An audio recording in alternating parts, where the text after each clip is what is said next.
Hi, Lindsay here.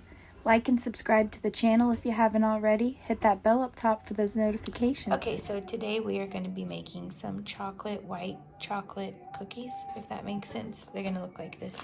So cocoa powder, vanilla extract, a couple of eggs. We have brown sugar, granulated sugar, flour, 2 sticks of softened butter, baking soda, salt, and of course the white chocolate chips. We have our oven preheating at 350 degrees. Let's go ahead and get started.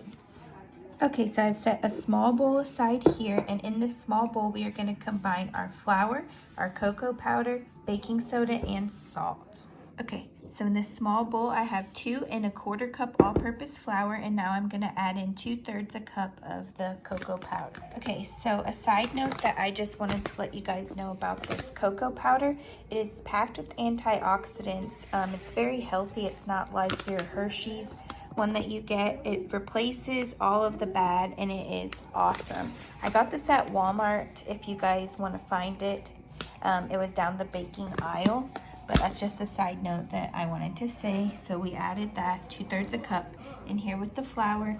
Now we're going to add our baking soda. We added in a 1/4 teaspoon of salt, and now we're going to add in a teaspoon of baking soda. I'm going to let my little Dallas add it in. Help her. Yay. Did you add it in? Good job. That was the baking soda. And we're going to put this bowl aside and go to my stand mixer and start beating my butter until it's creamy. Okay, so now we're over here at our stand mixer. We have all of our ingredients measured out except for the vanilla extract. We need a teaspoon of that. We have 2 eggs, 2 sticks of softened butter, 2/3 a cup of packed brown sugar, and we have 3/4 a cup of granulated sugar. And now we are going to start by putting the butter and both of the sugars in the KitchenAid and blend those till they're mixed and creamy.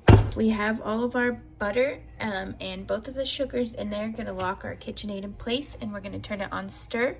Mix this until it's creamy. Yay! Cookie! Yay, my son. He's so excited helping me today.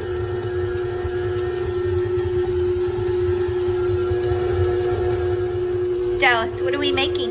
Cookies. Yeah. So now our butter is mixed with both of the sugars and it's creamy. So I'm going to go ahead and shut this off.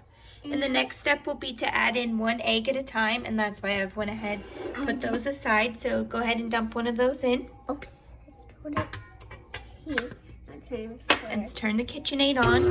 Let that mix, then add in the other. If that egg's mixed in, you're going to add in the second egg. Okay, so the eggs is combined, and now I'm going to add in the teaspoon of vanilla extract and mix that in. Then we're going to slowly dump in that flour mixture that we set aside. Okay, so I've taken a fork and just combined that flour mixture that had the cocoa, the baking soda, and the salt. It doesn't have to be perfect. You're going to dump this into your KitchenAid slowly. Okay, I'm slowly adding in that flour mixture that we set aside, giving it enough time to combine in between adding more. You don't want it to get clumpy, so let it distribute throughout, then add more. Okay, we've added in all of that flour mixture and we've let it combine. The next step is we're going to dump in all of our white chocolate chips. I'm going to shut my machine off. You guys see the consistency of that batter? Now we're going to add in our bag of white chocolate chips, and we are going to let this combine. We have our oven preheated at 350 degrees, and we're going to dump this onto an ungreased baking sheet. Here's our finished cookie dough. We're going to drop this on our cookie pan and put it in the oven. Okay, so there we have it.